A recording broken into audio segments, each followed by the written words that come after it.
Welcome to another one of our series of interviews that we're doing here at Stand Against MND, both with people who've helped me through my MND journey and also individuals that have helped us with the charity and everything else. So, very special guest today. We're talking to a guy called Jacob Holden, and he works for an organisation called Special Effect. I won't tell you what Special Effect does because my first question to Jacob is going to be: can you tell us a little bit about Special Effect, who you are, and what you do? Yeah, hi Sam. So my name's Jacob, and I'm part of the charity Special Effect. And what we do is we like to bring gaming to anybody who has a physical disability. So if you've got some kind of physical disability that's stopping you from getting into gaming, then we can help you with getting back into it via means of equipment. So before the COVID-19 struck, we were going up and down the UK, seeing people in their homes and creating their own bespoke gaming setups based on their condition, their functional ability and their movements, but also the games that they want to play. So it's completely tailored to the individual's needs. And we offer a lifetime service as well. So if there's games that come out in the future or new consoles or certain conditions progress, then we don't just have like a one-off assessment and then that's it. We like to see people as many times as they need it to make sure they keep on gaming to the best of their abilities. Fantastic. I know for me, you've done a fantastic setup that allows me with limited mobility to play on my PlayStation. Could you tell us a little bit about my setup and some of the techie stuff that you've used to help me? Yeah, so I believe one of the games you want to play was Formula One. Mm-hmm.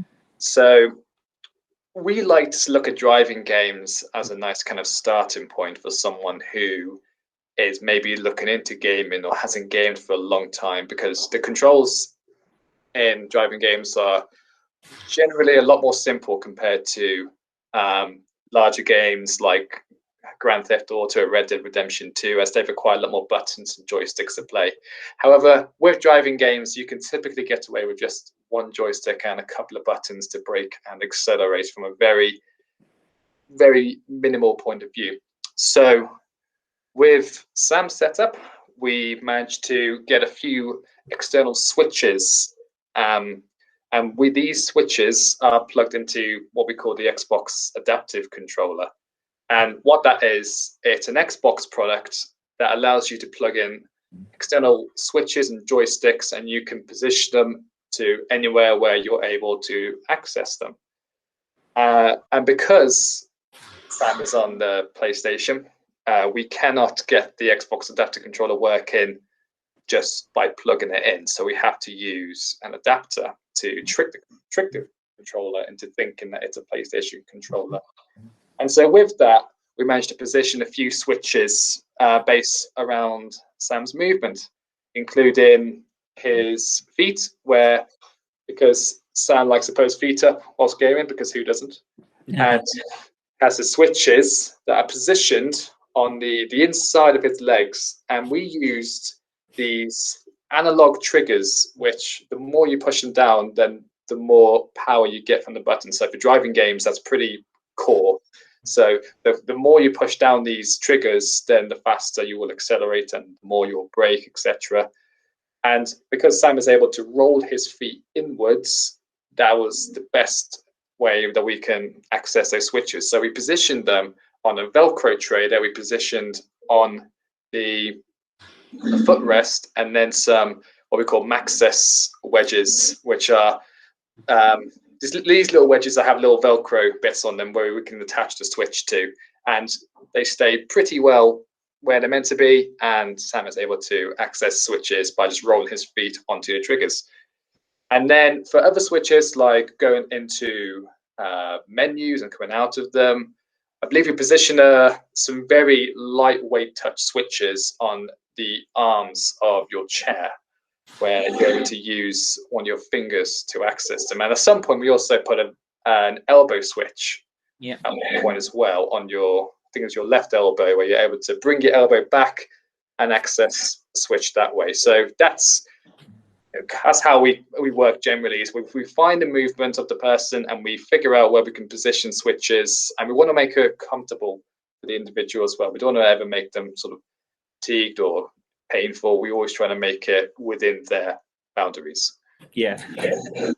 I'd have to say it's been fantastic to be able to partake in gaming again. And I think, especially during lockdown, when there's not so much to do, having that extra activity to do in the house that's just kind of a bit of escape and a bit of enjoyment is brilliant.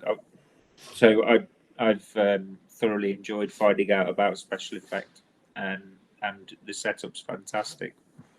Have you dealt with many patients who've had motor neurone disease?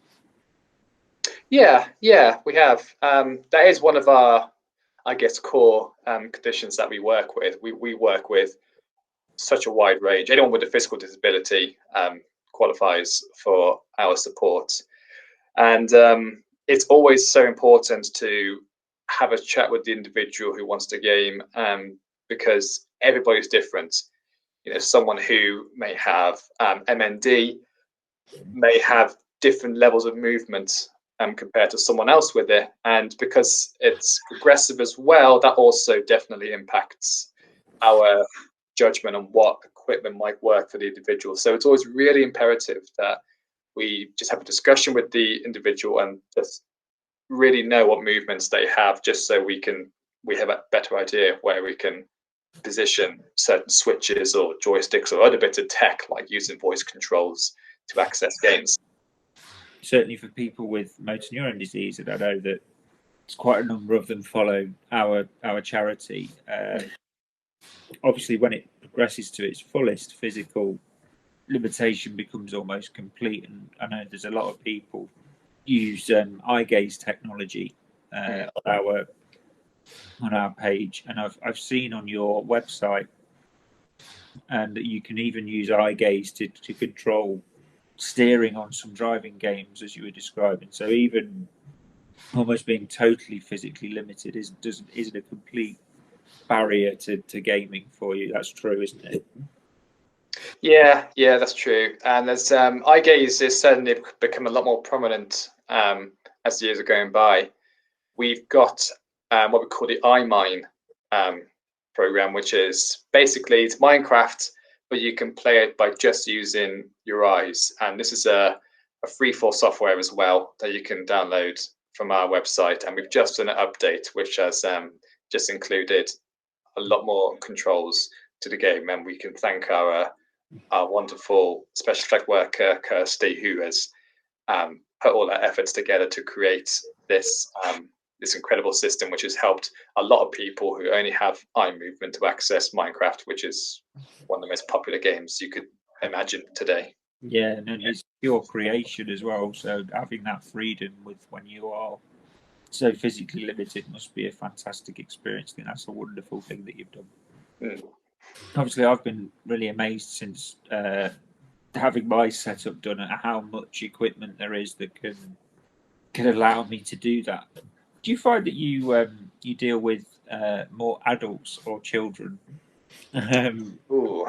I mean, I suppose I'm computer game generation number one. Really, they kind of became a thing when I was very little, and I've grown up with them and always loved them, played them more at some times in my life than others. But I guess it'd be interesting to know who you get more demand from, really. That's a tough one. I have to say it is quite balanced. We work with a wide range of ages. We've helped people as young as 2 up to the age of 80. So it just shows you're never too young and you're never too old to start gaming. I think it's such an inclusive activity, gaming, because there's a lot that can come with it. Like there's so many thought processes when you're gaming, or you can just chill out with a puzzle playing. And it's also a very social activity as well for people, particularly during lockdown, where people have been confined to their homes. We find that gaming has been a lot more prominent, I think, more than ever, because people have access to a games console at home, and it's just a way to socialize now, rather than having to go out and see someone in the street, which we're not allowed to do. And so we find that being able to go online and meet up with friends in certain games, like going into a match on Call of Duty, or going into Animal Crossing and visiting each other's islands. It's gaming just provides this massive platform for people all over the world to interact. And I think during this pandemic, that has been utterly crucial in helping people's mental well-being, as well as keeping the old brain ticking over and the old fingers working.